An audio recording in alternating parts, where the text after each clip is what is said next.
Chapter 35. Robin. He did indeed need help. The little thing spoke with a male-sounding voice, and he didn't take much prompting to give an avalanche of explanation. Yes, I can't get into my ship. They shoved it in here like a broken hovercycle. So rude. I was only gone for a few minutes, long enough to get this. He fondled a rocket-shaped what's-it on a hover cart behind him, which I hadn't noticed among the rest of the junk. Then I came back to find they blocked the doors. Did you ask them to? Oh no, they can't know I'm here, he interrupted, waving those tiny arms emphatically. They stole this from my family. They won't like me taking it back. Ah, I imagine not. The little guy was still talking. After all the work we put into claiming an uninhabited planet and scraping together the funds to customize a terraformer that would rebuild it for us, so we can bring our species back to life, the gengineering ships are ready to go. We'll have a new generation that's actually organic again instead of digital minds, hidden to escape the purge. He tapped one spidery leg against his own body. I had questions, but just stood there with my mouth open. The guy clearly had a lot to get off his metallic chest. The light drinkers will live again, in seas of delicious bioluminescence. The children will know what it's like to eat, not just recharge. He threw himself against the box, pushing with all his tiny might. But the hive stole it. And I got it back, and if I can just get the door open, I can get away before they destroy us all again. Can I help you with that? I asked. Oh yes, please. He sagged with relief, scuttling up onto the hover cart to get out of my way. I tried shooting a hole in the wall with my other ship. It's piloted by my larger shell body, which is about your size. Remote control, you know. But that barely made a dent. Took out their communication array, which is something, but not the shields. I wondered what that was, I said as I picked my way over the messy floor and set my shoulder against the wooden crate. One good shove moved it away among the rubble. All the rest were still in place. That didn't seem to matter. Oh, thank you so much, the little guy said as he scampered past me to stick one tiny leg into a pinhole that caused a hatch to slide upward. As it finished opening, he dragged the hover cart into the ship and waved me a frantic goodbye. I waved back. The door closed. I realized I was in a small enclosed space with something about to take off. I lunged for the hallway entrance, rounding the corner and curling into a ball beside the trash can. It was good that I did. A quiet whir was all the warning I got before the ship blasted a gaping hole in the ceiling. Then it zoomed away among the stars, and the building collapsed around me. A beam thudded down inches from my feet. White dust coated everything, making me cough. I reached for my trash can disguise as the door shoved open to admit a bunch of smuggler bugs ready to zap anything that moved. I was a statue in the dust, really starting to hate paralysis guns. They said many things and made many gestures, and I understood none of them. I found myself being dragged by the ankle. Wow, the indignity. Down several hallways, while all I could do was hope I left a messy trail of dust for them to clean up.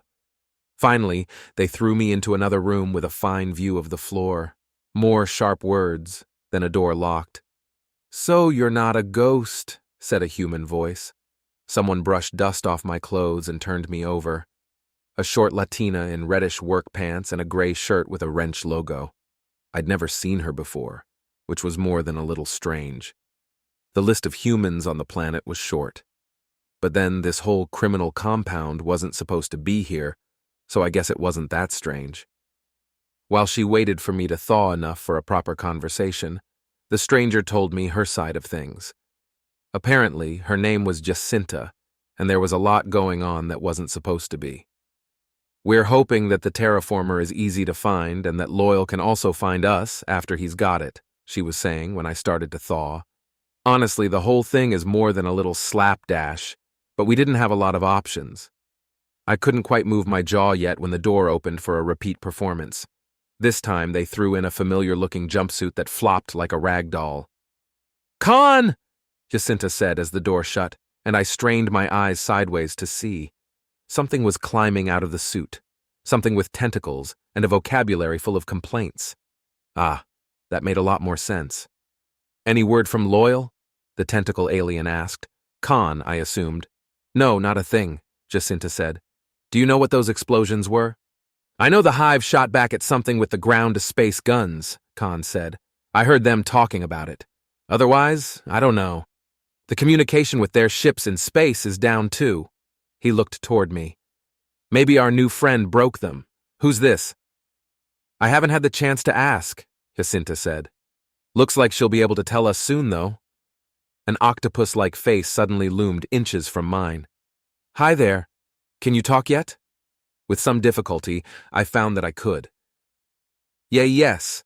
And you're not going to like what I saw. Is Loyal a tiny robotic guy? Flies a rounded yellow spaceship? Eager to terraform a world for his people? The pair of them exchanged complicated expressions. Jacinta spoke up. Guess I win the bet about his organics to cybernetics ratio. Sounds like that whole body was a shell. Where is he? Gone, I said. Buggered off to space with the terraforming thing. I strained to sit up. I know that's not what you were hoping to hear. Khan slapped a tentacle against the floor. No, it's not, he said. I can't believe he lied about the teleporter. How are we going to get out of here? Wait, how did you get in? I told them about my own ill-formed plan and the fleet of locals outside.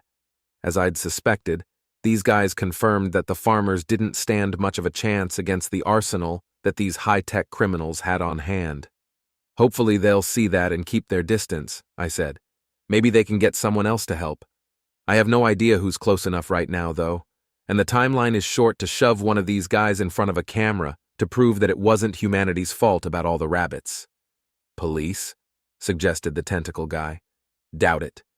News crews? Asked the human. Useless. Surely somebody, the human said. Something else exploded. Then another thing, and another. By the sound of it, bombs were going off in a circle all around the compound. That had to be from a spaceship. But whose? Chapter 36. Zephyr. It was exhilarating, riding into battle at the helm of this sleek warship with unlikely allies by my side. Vitter piloted the craft with a constant stream of grumbles in a language that I did not know, and Roka did not translate. I'm sure it was largely complaints about the immoral villains that besmirched his species' good name. We were on the same page about that. This crime ring had to go down. And of all of us, none were inclined to wait for an official verdict when I knew where the base lay, and every one of us was ready to break shells. The ship moved with startling speed. Vitter had us there nearly as soon as Rumble's crew shut the door behind themselves. They all bristled with weapons, while Roka planned to use the ship's guns, and Dragon didn't need any. I stood in the center of the command cabin, calling the shots. Rumble waited in the doorway behind me with a smile that I chose to interpret as fond. There it is, I exclaimed. Fire! Under the dancing fingers of Roka's single hand, the ship launched a missile of some sort that burst in midair. Vitter chattered angrily while he moved the ship closer, and Roka fired again. This shot made an explosion of a different color, but it did no more damage. What is it? I asked. They didn't have a force field before. Over Vitter's chattering, Roka said, They do now. But Vitter thinks we can find a weak spot. Hold tight.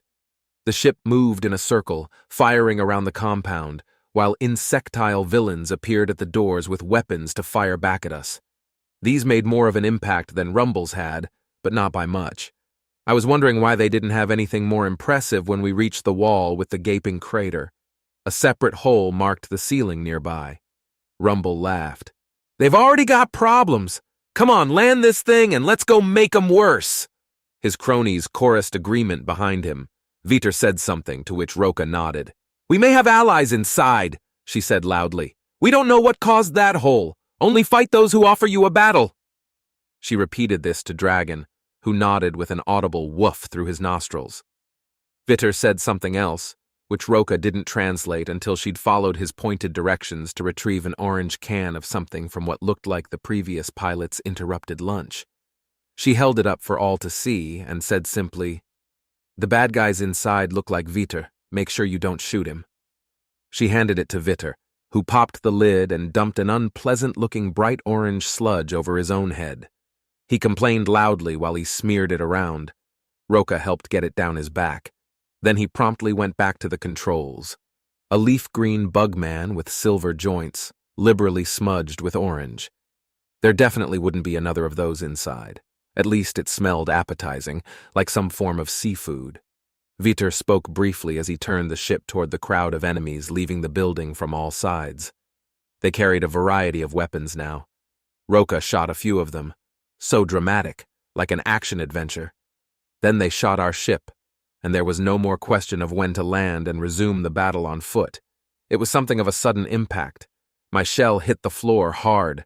Everyone complained, but no one admitted to actual injuries. While I scrambled to my feet, it pleased me to see that I was far from the only one to have fallen. I said nothing about it. Doors opened, and Rumble's crew led the charge. Dragon thundered out after them. They wisely parted to let him pass. Vitor did more things to the controls, opening a hidden compartment with more weapons, including something more suited to Roka's arm. I bravely shouldered the large paralysis gun myself. Vitor grabbed something I didn't recognize, and we joined the fight. A wide, empty space lay between the ship and the compound. Thank you, Dragon.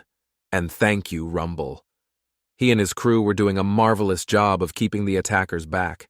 I couldn't honestly tell which of their guns were paralysis weapons and which were the more lethal kind, and honestly, I didn't care.